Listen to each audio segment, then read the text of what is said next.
where we're going to be talking about embracing the paradox of the fact that we are fundamentally worthy of love, that we are fundamentally innocent, that we are fundamentally good, and that we cause harm. And that we're gonna fuck up for the rest of our lives. We're gonna hurt ourselves. We're gonna hurt other people. And learning how to hold both of these truths at the same time and learning how to navigate this both in our relationships with ourselves and our relationships with others. Because this is something that, again, can get very, very muddy and very, very confusing on any kind of spiritual self-help, personal growth, personal development path. And especially for people who find themselves in the category of being very empathic and being able to see the kind of innocence and the reasons why other people might be causing harm and hurting you and hurting other people, and wanting to give people the benefit of the doubt and wanting to love them and wanting to be there for them because you understand that they're not harmful because they're evil and bad and wrong and they really just want to hurt people, but you understand that they are hurting themselves or that they are confused or that they've gone off some sort of path because of something that they've been through. And in so doing, you can kind of set yourself up to be martyred. And this, like I say, this can get all very blurry and gray and confusing. So hopefully today I can clear up this idea of what it really means to live this understanding that we are fundamentally innocent and good and worthy of love, and that we cause harm and that we do bad stuff and we make mistakes, and like I say, how to practically work with this understanding both in your relationship with yourself and your relationship with other people. Because again, how we look at this with ourselves and how we look at this with other people is not the same, and it's not going to be the same, because we are in control of ourselves to a degree, and we have agency over ourselves in a way that we don't have control and agency over others. And that makes it very different in terms of how we're going to handle our fundamental innocence and harm when we see it in ourselves versus how we're going to handle it when we see it in others. Okay? So that's what we're going to be talking about today. I'm really excited. Because, like, again, I think that this is a really big topic. And again, this is something that we cover quite a bit in the mystery school. So if this kind of content is stuff that really resonates with you and you're interested in this and you find it helpful, you can always check out the school. It's $15 a month for absolutely everything that's in there. There's no levels. There's no buying individual courses. It's 3 full 1-year study programs. And I have another one coming, and then another one after that. And it's all just $15 a month. You can cancel anytime. If you don't like it, I'll give you a refund. It's 100%, hopefully, no stakes, because like I said, I'll refund you if you don't like it. But I just wanted to put that out there, that if this content calls to you, you might want to check that out, because it's a much deeper, more chronological exploration of all this stuff and the self-love path and how to get on it. Okay, so in this world of self-help, spirituality, personal growth, right, we are called so much of the time to see the innocence and the loveliness and the goodness in ourselves and in others.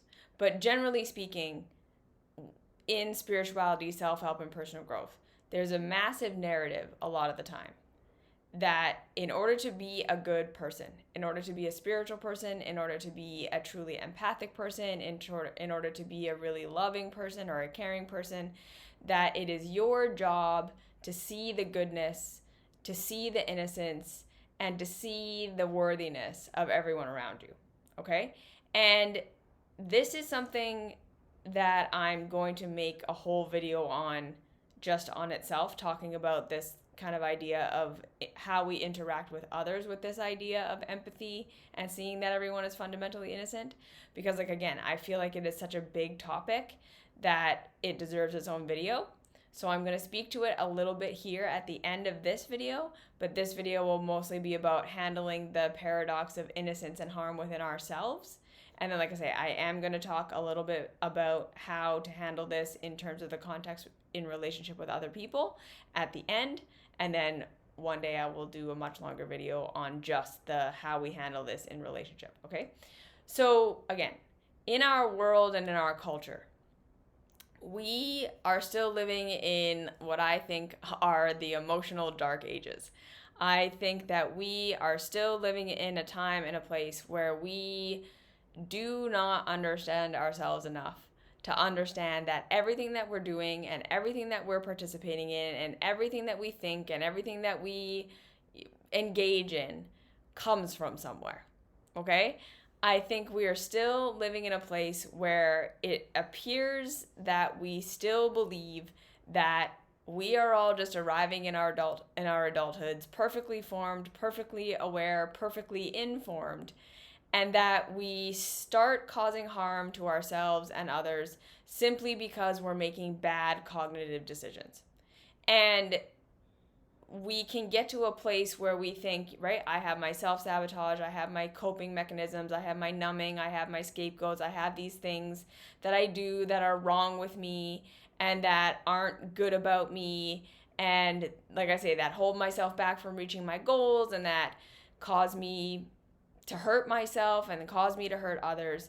And there's this massive narrative of just like, stop that. Like, you need to just stop that. You need to grow up. You need to change. You need to get into disciplines. You need to fix yourself because that's something that's wrong with you.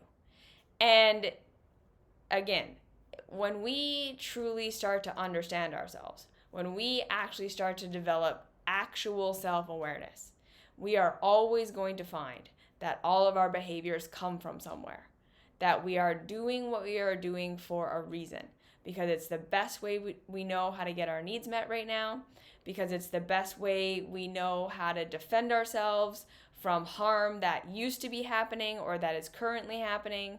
We're being triggered by things that used to occur when we were in our childhoods and we didn't have autonomy and we didn't have true understanding, and we developed coping mechanisms and defense mechanisms that now are not so functional in adulthood but worked really well when we were kids.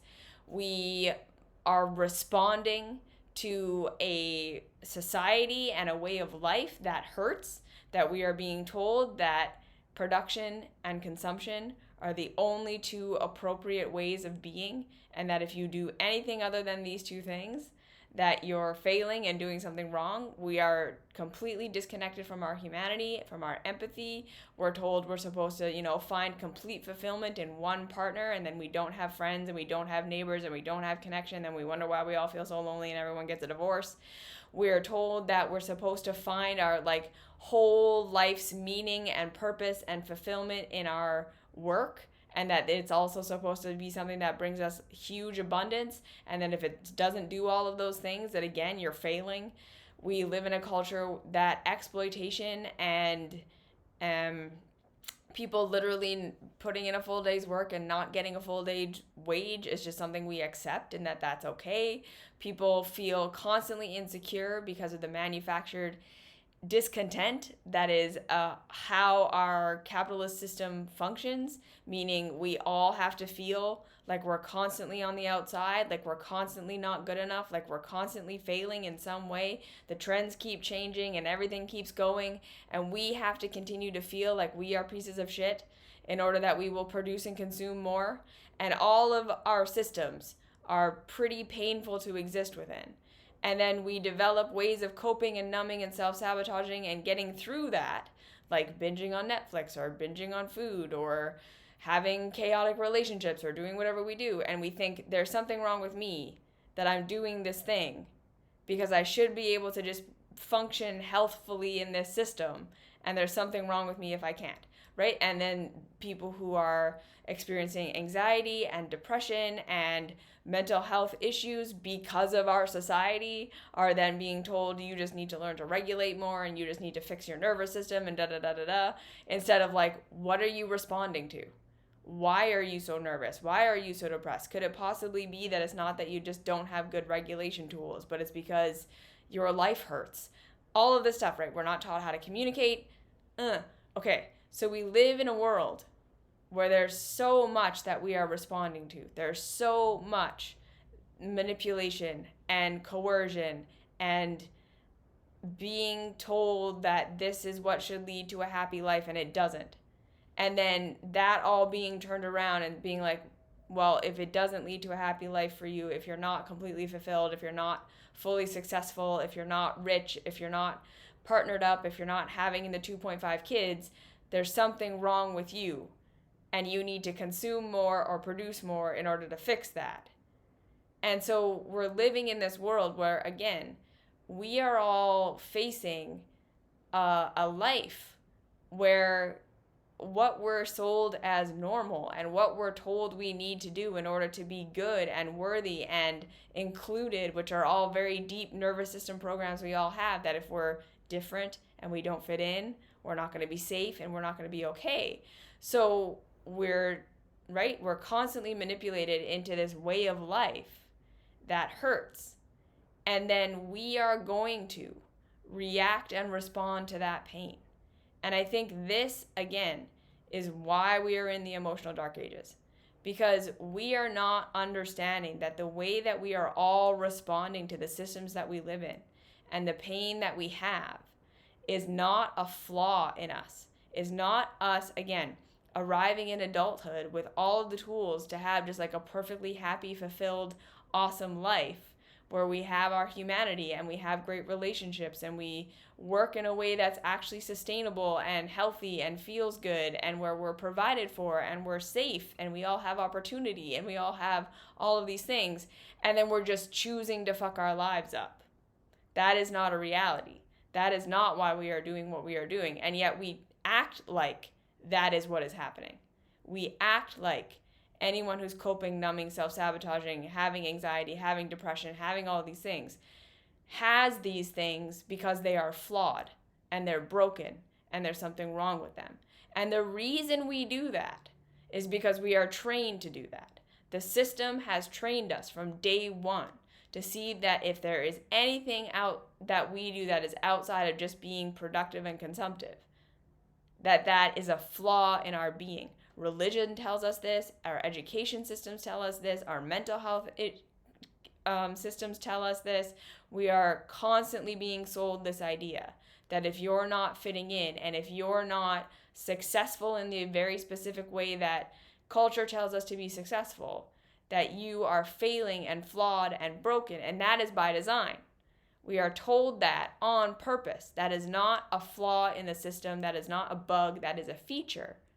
Because again, so long as we can be convinced that our pain is our fault, so long as we can be convinced that the ways that we cope, numb, self-sabotage, and are trying to help ourselves is a flaw and something wrong with us and something broken about us that we need to fix, we won't question the system. We won't question why we're doing what we're doing and how it's harmful. And we will constantly, again, be good people who are willing to look at ourselves and navel gaze and try to fix ourselves instead of understanding, like, wait, maybe the way that we're doing things doesn't work. Yes? So we all walk around so much of the time blaming and shaming and berating and beating ourselves up for the ways we are coping with our pain, for the ways we are coping with the ways that we have been disconnected from our humanity, the ways that we are being expected to live that don't feel good, that hurt, that are right and normal, in quotation marks, but that are harmful in actual real reality. And we don't see it because, again, it's the water we're swimming in, right? Normal is the water we're swimming in. And so we're not aware that being completely disconnected from your emotions so that you can produce more is deeply harmful to us. We're not aware of trying to have like that one significant other, and then we don't have family, we don't have friends, we don't have other connections because we're trained to see each other as competition. Hurts for a reason. That doesn't feel good. But that's normal, and that's what we're supposed to do. We're trained to have superficial relationships and to have everything be based on how it looks and how you can help me and how I can help you. And if that's not happening, forget it. And that hurts, but we don't see it because it's normal. We're trained that we're supposed to work these jobs and work in the ways that we're trained to work. And we're not, for a lot of us, we're not being given a reasonable quality of life in exchange for our labor. And we're trained to see that that's something wrong about us, that we're not a high level earner, and that we should go to university and we should do all these things to fix ourselves, instead of like, why in the world, in these rich economies that we have, where we have literal billionaires who are buying luxury yachts and eighth houses, do we ever have to live in a world where someone can work a full day and slip through the cracks of society, like literally not be able to afford their lives, and all of this stuff? So this idea that we are fundamentally innocent is something that I hope we are going to start to be able to see through the water of our culture that continually perpetuates this idea that there's something wrong with you if you're causing harm to yourself or others. Okay, we also have to understand that, right, that our punishment complex, the prison, war, industrial complex functions and thrives off of us believing that people that cause harm are bad people. That people that commit crime or cause harm or whatever it is that they do are fundamentally less worthy of love. They are fundamentally broken, bad, wrong, shameful people. So that we can exploit their labor. So that they can be punished and locked up and people make money off of that. Right? We need to, again, continue to understand that we are constantly fear-mongered on the news every single day about all these horrible people and how they're being punished, so that we will continue to be complicit in a system that doesn't rehabilitate people, that intentionally sets people up to not have what they need, to be insecure, to then do whatever they can try to do to try to help themselves. And then that leads to crime because, of course, a lot of the time there's just no other option. And then they get punished and we say, well, I'm not like that, right? Like the whole thing is to scare you into thinking it's good that they're punishing those people because those are others who are bad and wrong and might come for my stuff. So good that the system punishes them. And then also, I want to believe that I'm not like that. I want to separate myself from them, so I want to label them as evil and bad and wrong and horrible so that I can feel like that'll never happen to me because I'm not like that. Yeah? And again, right, like there's just so much conditioning in our culture. And it leads so much of us to so much pain. And so we, again, in order to start to understand this paradox, that we are fundamentally good, pure, and innocent, but that we cause harm to ourselves and others, we first have to understand that we're living in a system that is not set up for all of us to be in our highest nature. Okay? We are not living in a system where we are fully and completely set up to be in our highest selves and to be in our most empathetic and our most productive and our most empathic and engaged and self-productive state. We are living in a world that's quite antagonistic to this.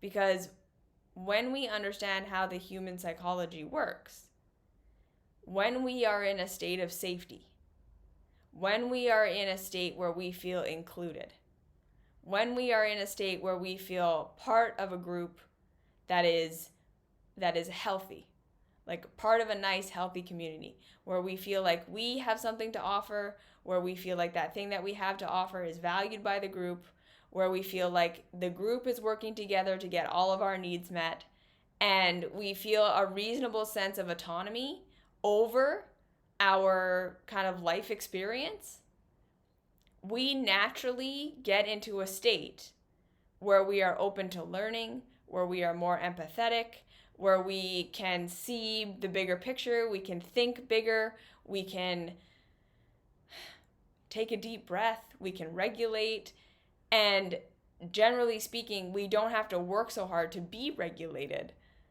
because we're in a state that is naturally set up for us to thrive. Like, that is who we all are naturally, generally speaking, when we're in a safe environment.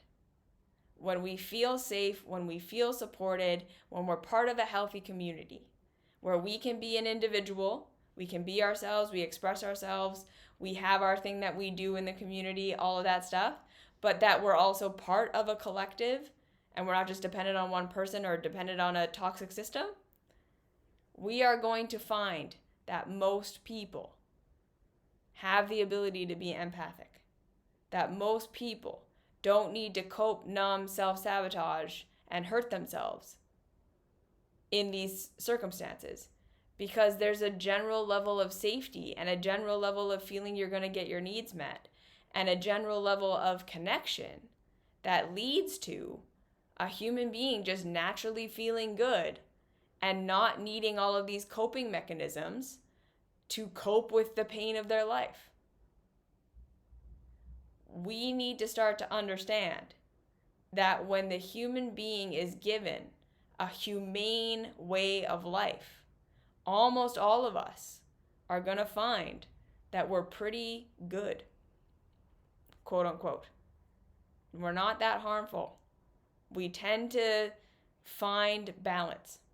Okay? So like a lot of this self-love work that I teach, especially in the school, is not about learning to convince yourself how to function in the system and just be successful in it.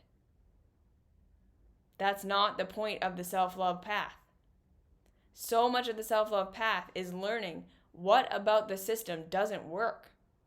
What about the way that we call normal life is causing you pain? And it's a lot about learning how to connect to yourself and to connect to your emotions and to connect to your body and to connect to your thoughts and to actually question, what if this isn't something wrong with me that I can't get along in this system? But rather, it's the system that's causing me pain, and then I'm coping and numbing and self-sabotaging, and I'm trying to keep up, and I'm trying to do all these things, and I'm constantly going for more, and I'm constantly trying to level up, and all of this stuff, and I can't. Or I do and it hurts. And it's like, why? Right? When we start to understand that, we can start to say, okay, the biggest part of the self-love path is learning to find you're enough. And this is something people are finally catching on to. I've been talking about this for years, that a huge part of what a lot of us need to do is not more success, more business, more goals, more achievements. We need to learn how to say, okay, no, I have enough. This is good. I don't need more than this. I don't need to keep participating in fast fashion where I change my wardrobe every month. I don't need to keep up with all the trends and make sure my face looks how everyone else's face looks and my body looks how everyone else's body looks and I'm doing all this stuff. I don't need more money. I don't need more business. I am okay. Right? Because part of that is learning how to take your own humanity back. When we do that, when we find our enough and we don't keep going for more where we really don't actually need it. So again, this is not about going without what you need. This is not about trying to be as minimal as possible and not have enough. This is about finding your enough and then saying, okay, I don't need to keep going. Because in our system, the only way we reach like max levels of consumption and production is through exploitation. We have to cause harm in order to overdo it. Every time we go past what is actually pragmatically needed, we cause harm. And we're generally not going to see it because that's how the system is set up. We won't see the harm that we're causing until we really start to look. But this is, again, this This self-love path is really about social change, because it helps us to understand where we're being constantly manipulated that you're not enough, you're not enough, you're not enough, your pain is coming because you're not enough. And we finally transcend that to see like, no, my pain is not because I'm not enough. My pain is because there are things about the systems that are shitty and I don't want to participate in them. And the more I do that for myself, I can create a safer environment for myself. I can start to be less competitive with everyone around me. I can start to say, I'm not going to take more where I don't need more. I'm not going to keep up with the trends. And we're going to learn how to emotionally get through that. And then we can start to develop actual friendships. We can start to develop actual times in our day where we rest. We can develop actual times in our day where we say, okay, this is good. I did enough. I really did actually do enough. I have enough. I am okay. I don't need to do more.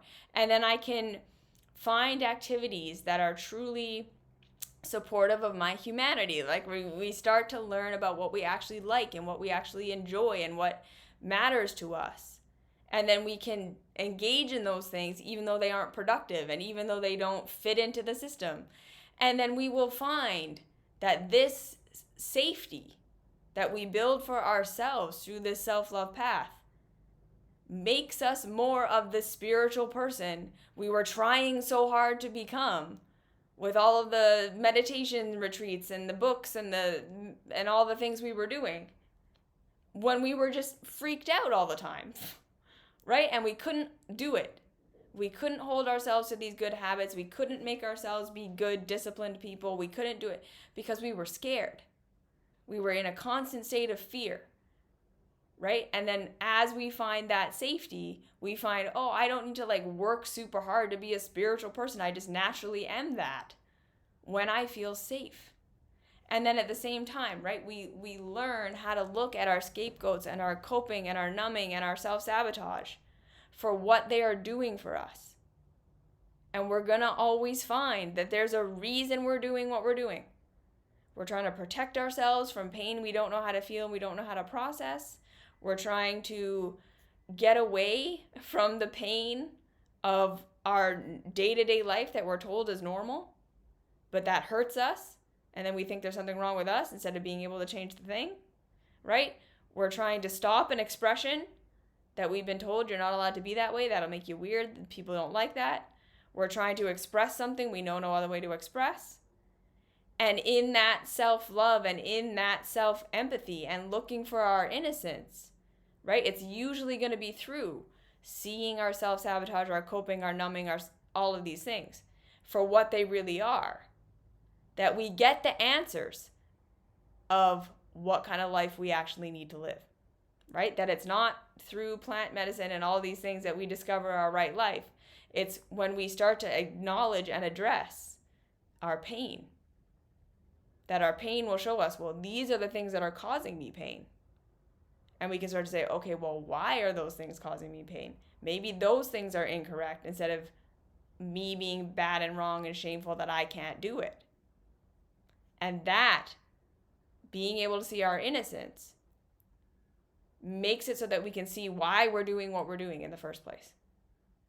And like I say, pretty much every time, if you're watching this, this applies to you. There's innocence behind everything that you're doing. You're trying to help yourself in the only way you know how to help yourself. And when we make ourselves safe by assuming innocence, by assuming that there's goodness behind everything that we do, we are not then giving ourselves permission to just keep being harmful for the rest of our lives. Because that is usually the big fear that everyone has when we talk about this finding innocence in ourselves. We all think, if I make it okay that I do this behavior, that I binge watch TV, that I binge drink, that I let my emotions fly off the handle, that I whatever. We think if I make it okay, or if I look for the innocence, or if I'm not on top of myself, I'm just gonna have this thing completely eat up and destroy my entire life. If I'm not fighting it, right? We all think, if I'm not fighting it, if I'm not fighting this part of myself, if I'm not fighting this behavior, it's just going to take over and my whole life is going to get ruined. When in real reality, the longer we fight with it, most of us can probably agree with this, we're not making progress on actually changing. Right? We're trying really hard to stop ourselves from doing our behavior. We're trying really hard to spirituality and self-help and self-improve and regulate ourselves into not doing it. And we're still doing it. We're still stuck in it. We're stuck in it years later. We're stuck in it decades later. And it's because we're not discovering why we're doing it. We're not seeing the innocence.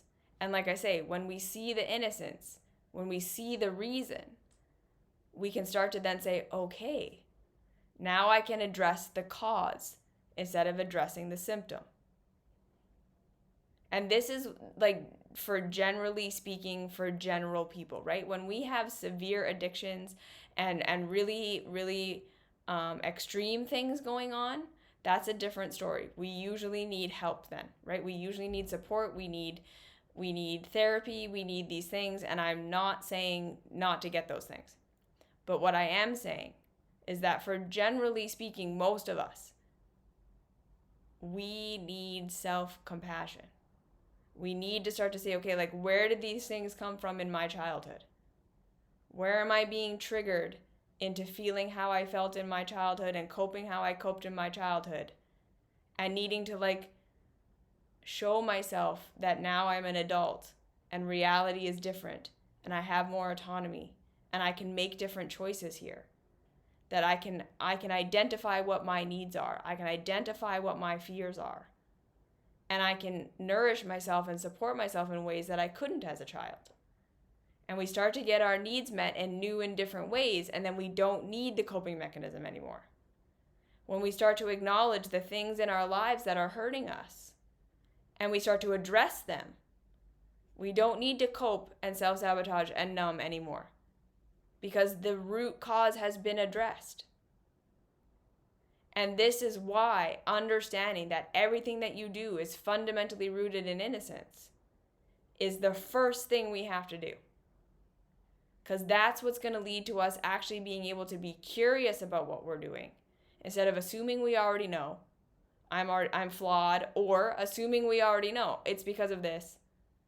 But it's like, okay, so how does that empower you?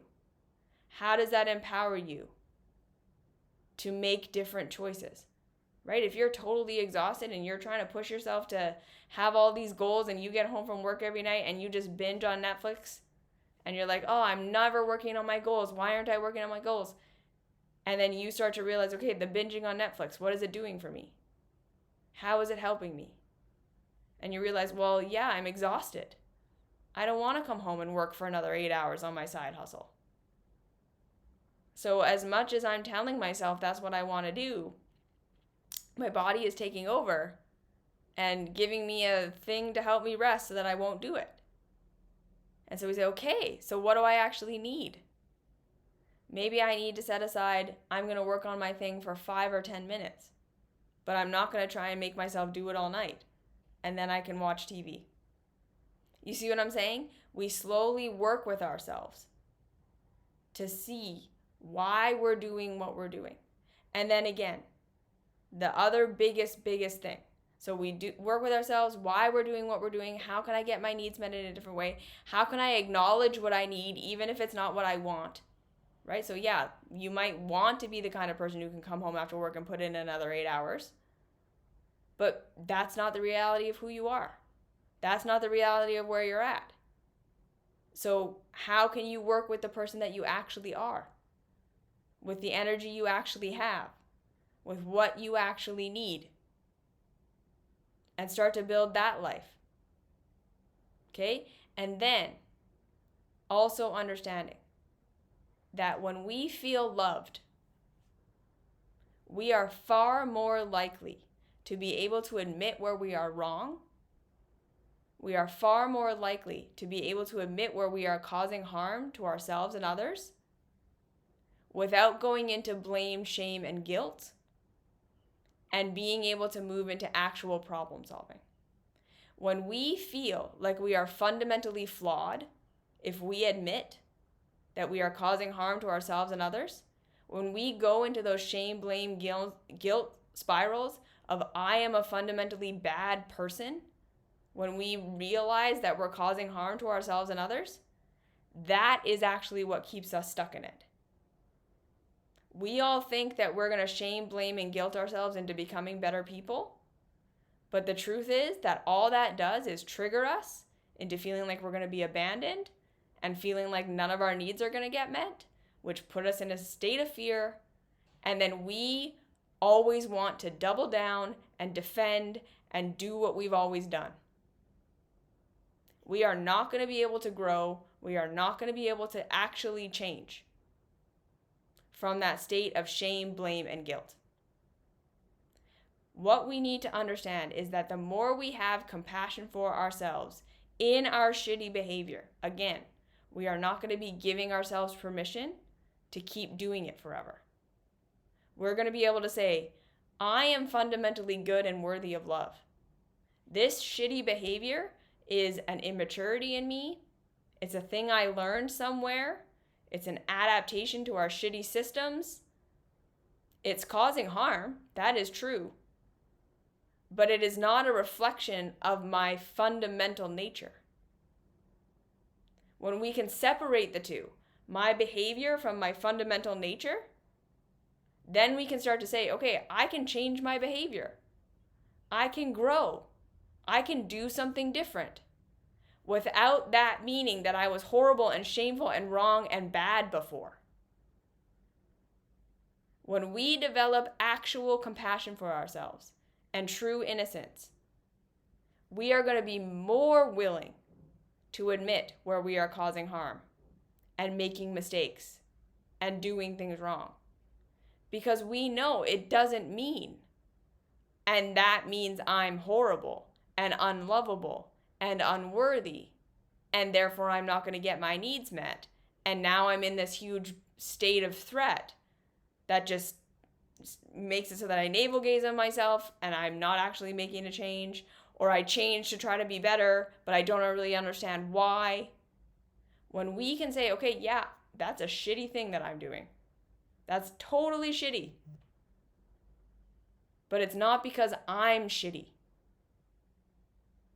I learned that somewhere. It's my way of getting my need met right now. It's a flaw. But it doesn't mean that there's something fundamentally wrong with me. We can then change. That's what gives us the ability to say, okay, I can change. Right? Because I know I'm fundamentally good. And changing doesn't mean that I'm admitting that I was shitty before. When we can finally wrap our minds around that concept, this is what gives us the freedom to grow and to change in the most positive ways.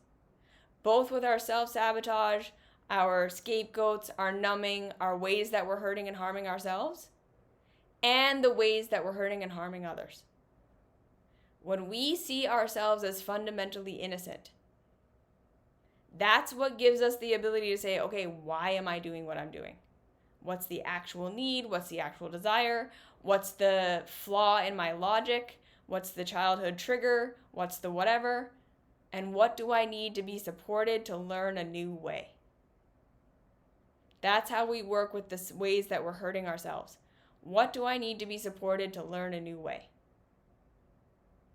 And that's how we grow and mature these parts of ourselves that are hurting and harming us, right? What am I responding to? Where did I not get my needs met in my childhood, and how can I start to get them met now? Where was I not understood? What's not working in normal? That's how we work it with ourselves. And then again, when we see that we're causing harm to others, same deal. Okay, how am I hurting you? What is hurting about it? What can I do to change so that I'm less harmful? What can I learn from this? How can I grow? How can I become more empathic towards what you need and what's happening for you? That is part of adult maturation. And we can only do that when we understand that that is not an admission that I'm a shitty person fundamentally. Because we are all going to cause harm. We are all going to hurt other people. We're all going to be selfish sometimes. We're all going to be wrong. We're all going to be blind. And that is not what makes you a good or a bad person. That is not what makes you harmful or not harmful. The thing that makes you harmful or not harmful is, can you learn from it? Can you change when you learn that what you're doing is harmful? And we are far more likely to be able to make that change, to be able to grow, to be able to have empathy for the other person without it meaning that we hate ourselves, to be able to feel the pain that we're causing, to connect to that humanity, and then say, okay, good, this is growth, because I want to do better, right? I want to do better, but it's not, I want to make myself better. I am perfectly lovely and worthy of love, and I'm fucking up, right? So how do I grow from this? How do I become more empathic and caring for the people around me? How do I grow this immature part of myself so that we're all happier? We can admit to having immaturities. We can admit to having blind spots. We can admit to having things that we thought were fine that aren't. Because we're not admitting that we're fundamentally flawed and horrible. And like I said, this is what allows us to actually change. When we can see our mistakes and our flaws and our harm, not as fundamental shame, blame, guilt things, but as like, ooh, that's painful. That's not great. What can I learn from this? Because I'm fundamentally worthy of love and good. And I'm fucking up. Both of these things exist at the same time. Yeah? We are never going to get to a place where we never cause harm again. We're never going to get to a place where we never hurt somebody. We are never going to get to a place where we're perfectly aware all the time. We are always going to have to learn from our mistakes. And so the more we can see our own innocence, the more we can change and grow and become better human beings. It is through seeing our innocence that we change the most, not the least. Okay? So this is how we, again, transition out of the defense mechanism of, no, I'm a good person, it's fine. And pushing back and denying and deflecting and trying to make it less and projecting and all this stuff. The people who fundamentally understand their own worthiness and their own loveliness are the easiest people to say, hey, you're hurting me. And they say, oh, okay, I am so sorry. What can I learn? How can I do better? And it's not this big, dramatic, horrible thing. There's no, yeah, well, you hurt me too. Yeah, well, you did this. Yeah, well. Or no, I didn't. Or, oh my God, I'm such a horrible person. I'm so sorry. And then you have to emotionally caretake them. Like all of that. We don't want any of that. We want to be the kind of people who can say, yeah, okay, I'm so sorry. How can I do better? That's what a truly self-loving person is like. So when we see our own innocence, we can see the harm we're causing. And we can allow it to be a catalyst for growth. Easier. It's going to hurt. It'll be painful. And that's normal. Like I say, it's reconnecting with our humanity where we allow ourselves to feel the pain of the pain that we're causing. It's not comfortable. But it's good. It's growth pain. We need that. There's some pain we want to experience because it's helpful pain. And again, right? And then when we're looking at the pain that's causing us to cope, numb, self-sabotage, and do the things that we do, that's helpful pain to look at. Where is it coming from? Because again, a lot of the time, we're going to change our self-sabotage, coping, numbing, and scapegoating because we change our lives. We stop trying to live normal. And we start realizing what hurts about normal through understanding our pain instead of blaming ourselves. Okay. Now, That's how we treat ourselves. Now, I want to speak to how this applies to relationships. Okay, so everything that I just talked about is how we treat ourselves. That is not how we treat others. That is how we treat ourselves. When we are causing pain to ourselves and to others, that is how we treat ourselves. Because we have control over ourselves. We know ourselves. We can know ourselves. Our relationship with ourselves is a very different relationship than the relationship with other people. Okay? So now, when we are in relationship with other people, how do we balance this idea of people are fundamentally innocent and good and they cause harm? This is where a lot of spiritual people go into black and white thinking, and it's very dangerous.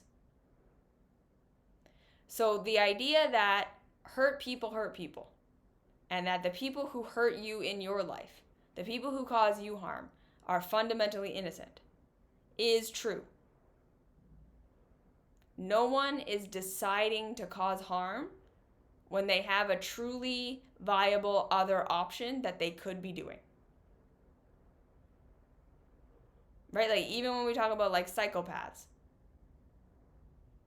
they are in a state where there's something different about their genetic biological makeup that makes it so that they really can't choose compassion and empathy, right? Like, we can absolutely see and acknowledge that there's a spectrum of people on this planet and how much empathy certain people are capable of feeling. And we don't have necessarily an explanation for that. And so if you are the kind of person who needs to say and see that there are evil people on this planet and that they are evil, and that is what you need to see and feel, and that is the explanation you need for it right now, I don't want to take that away from you. Right? Like, there are some people who we may never have like a completely clear understanding of why they were so harmful and why they caused so much pain. Like, a lot of the time, we can trace back to people being very, very traumatized or very, very hurt or very, very harmed in their history. And that is why they eventually became abusers themselves and murderers and other horrible things that people do to each other. That there was trauma, there was circumstances that led them to that behavior. And we are seeing that there are some people who are just psychologically, they seem to be built differently. And it leads to them causing a lot of harm and pain. And so, look, again, I'm not here to try to explain that, because I don't know either. I don't know why there's such a discrepancy in some people being so incredibly sensitive and empathic and literally feel like they're going to die when they step on an ant, to the people who can manipulate people down to the most, I'm going to take everything that matters to you, and they don't seem to feel anything. There's a range and there's a spectrum. And like I say, most of us are in the middle. Most of us are in the general category of something bad happens to us, we feel unsafe, we learn how to be shitty, and we learn how to be good. And we're all triggered by insecurity, and we're all going to be in our best nature when we feel safe. And that's generally speaking how we are. Now, when we are dealing with other people in terms of understanding innocence, we are still allowed to say, okay, everyone is fundamentally innocent.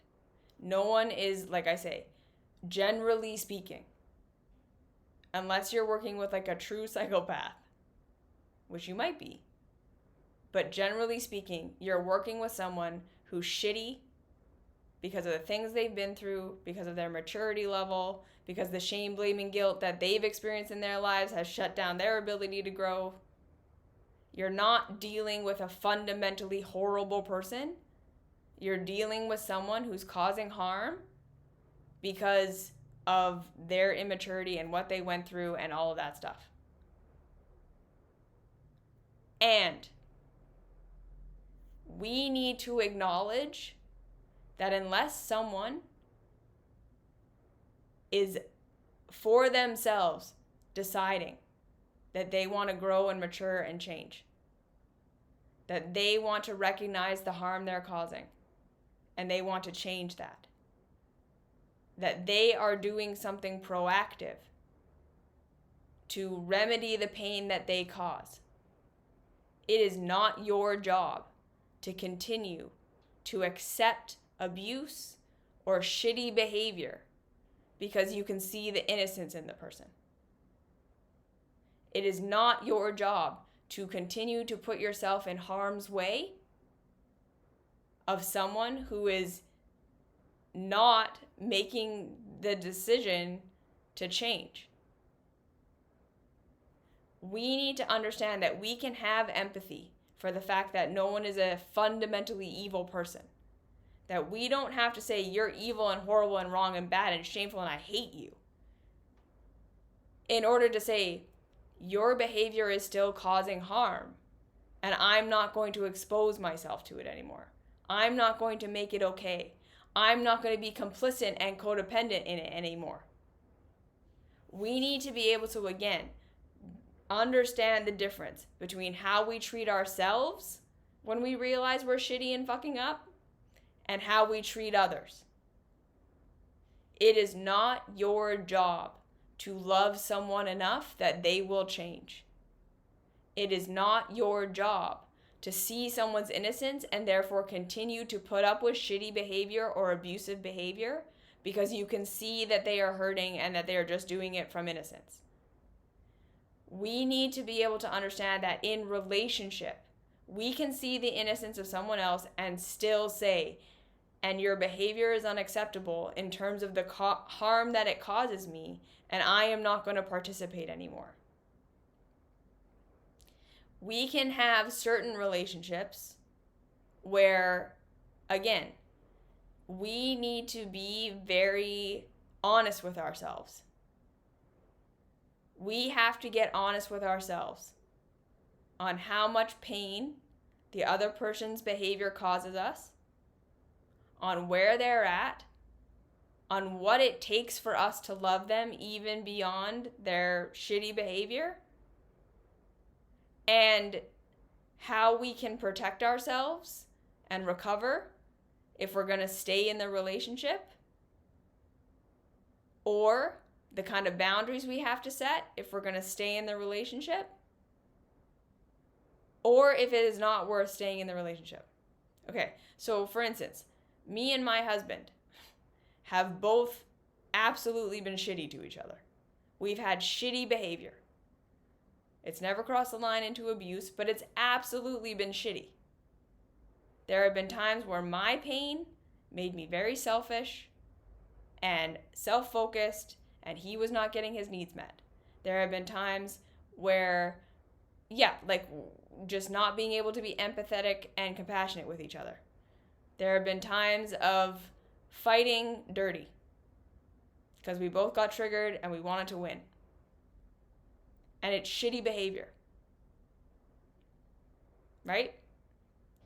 And what we did was first and foremost, decide for ourselves how we needed to communicate and what we needed to say in terms of not putting up with the behavior.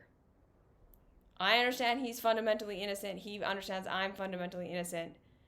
But we come to the table with okay, but your behavior is hurting me. And fortunately, we were both in a position where we're okay, I hear you. And I want to do better for you. And then there was an agreement made where I'm going to work on this and you're going to work on that. And then from that point forward, we still fucked up, right? I wasn't then just perfect after he told me the things that I was doing that were hurting him. He wasn't then just perfect after, but we learned how to say, whoa, okay, you're doing it. I love you, but you need to deal with yourself. And that was how we showed each other unconditional love, right?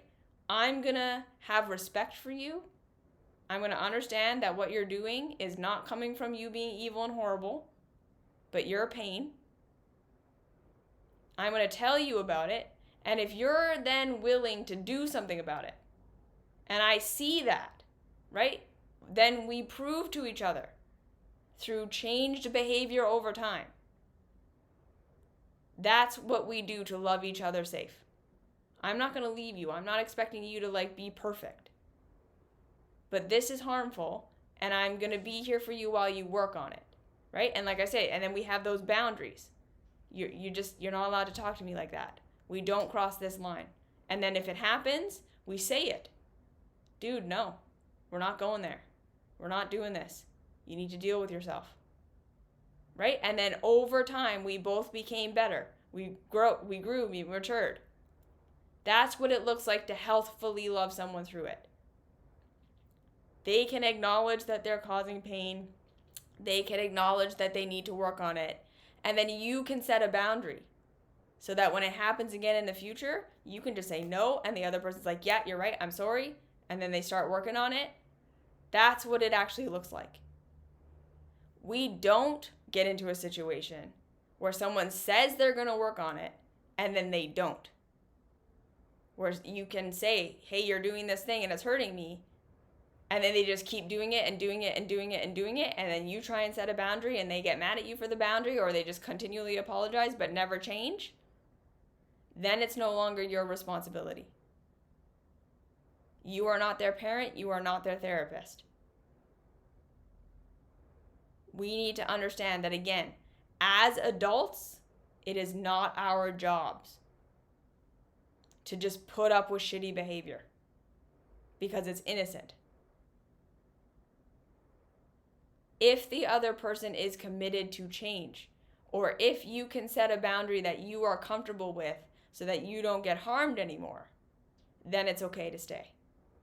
But if it's just turning into you continually making excuses for them and continually having to love them even though they're doing their thing, that's no longer love. That's self-martyrdom. And you're actually allowing them to stay in their thing longer. The best thing you can do for someone who is not going to change is leave or set up a boundary or walk away in some way. Don't let yourself continue to get hurt thinking that that's what loving someone is. You can still love them. You don't have to think they're evil. You don't have to blame them and shame them and say, well, they're just horrible. You can say, they just weren't ready. Their pain was too deep. They couldn't do it. But that still does not make it your job to stay and continue to be harmed because you're trying to love them into doing it. Where we can love someone safe enough to change is when they've decided they want to do that. And then we can be a safe place of love and compassion. When they fuck up, when they do it, we don't shame, blame, and guilt them. We can love them. We can ask for amends to be made. They will make those amends because they're changing. And then they will do better next time. That's how we love someone. Because they are not your child, unless they're your child. Unless they're your therapy person. It is not your job to ever accept shitty or abusive behavior. That is not what love is. Okay? And if anyone has ever tried to convince you that you need them, that their shitty, horrible, abusive behavior is justified because if you leave, you won't be okay without them, leave. You do not need anyone. And this is why I say, the whole crux of the self-love path is understanding that you are not fundamentally flawed, so that we are not so susceptible to manipulative people who tell us it's okay for me to do whatever I want to you because you need me.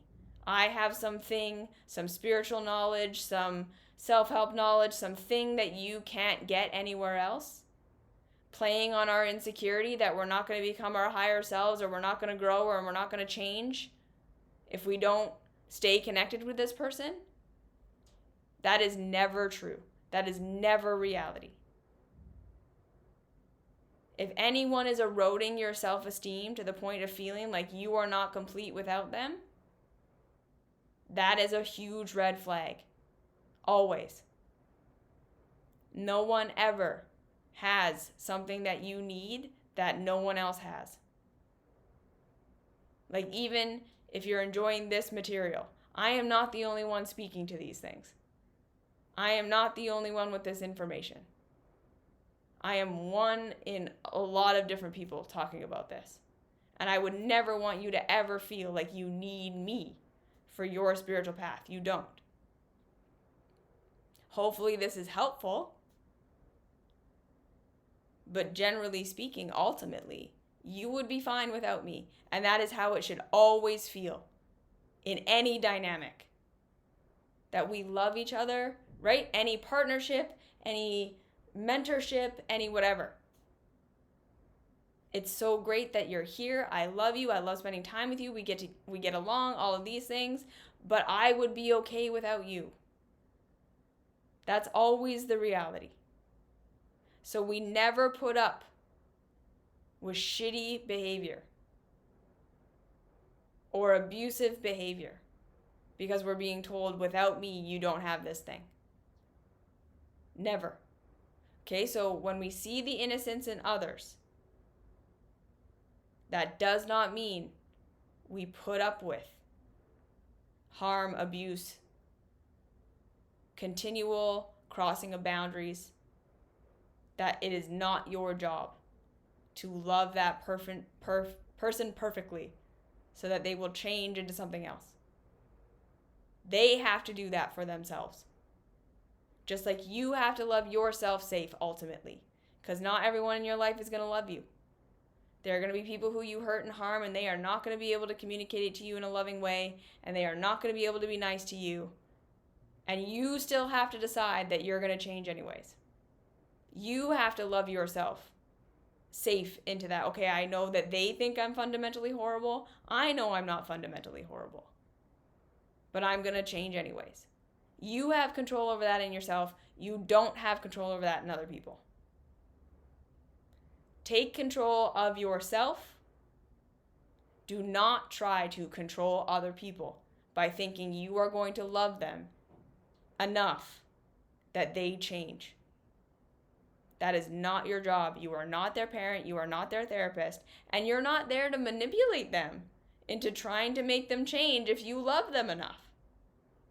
Because that's the kind of sneaky backdoor way that we often can have as empathic, loving beings. We can think, if I love them enough, they will finally love me perfectly. Right? It's a manipulation. Not intending to cause harm, but we do. We have to be willing to say, no, they are not deciding to do this. And it is not up to me. I have to let it go. I have to move on. And again, sometimes we get hurt enough by people that we need to see them as evil in order to be motivated to get out and do what we need to do for ourselves. So that's why I said I don't want to take that away from you. If you need to be completely fiery, angry at somebody and believe they are just horrible and wrong and horrible and shameful and sinful and evil in order to separate yourself, do it. There is absolutely such a thing as premature forgiveness, where we try to look for the innocence and we try to look for the goodness too soon. And what that does is just make it so that we don't take the steps to remove ourselves and make ourselves safe. And we don't want to do that. So there is absolutely room for healthy anger and healthy disgust that we need to untangle ourselves from people sometimes. So that's the other thing. When we're seeing innocence in others, sometimes we need to not see the innocence in others so that we can do what we need to do for ourselves, to get ourselves out, to make ourselves safe. And then when we are safe and the harm has been remedied and we have healed, we can start to see the innocence from that safe place, not from a place where we're currently being harmed. Okay, sometimes that anger is what we need to get out. So that's why I'm saying I don't want anyone to sit here and say I have to see the innocence in someone.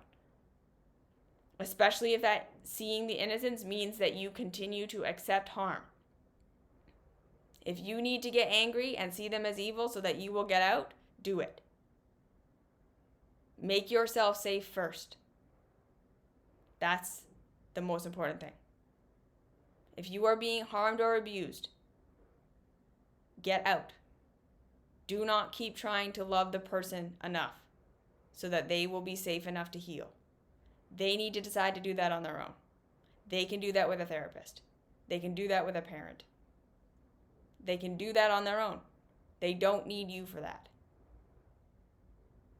You need to get out and make yourself safe.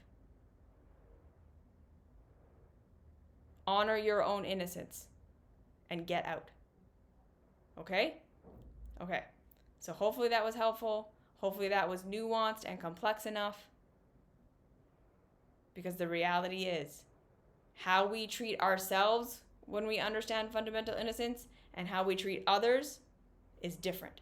We can make the choice to change and do better. We can't make that choice for other people. You cannot love someone enough to make them make the choice to do something different. So if they are continuing to cause harm and not making the choice to do something different, it is 100% your right to get out. It is not your job to love them and hope that that will make them change their minds. That's on them, not you. Do not take responsibility for someone else's shitty behavior.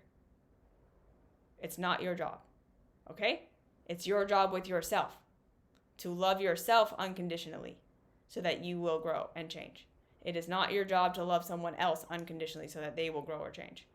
Stay if they are committing to doing that themselves and showing you that they can do it. They're proving it. Then you can stay and love them. Okay? Okay.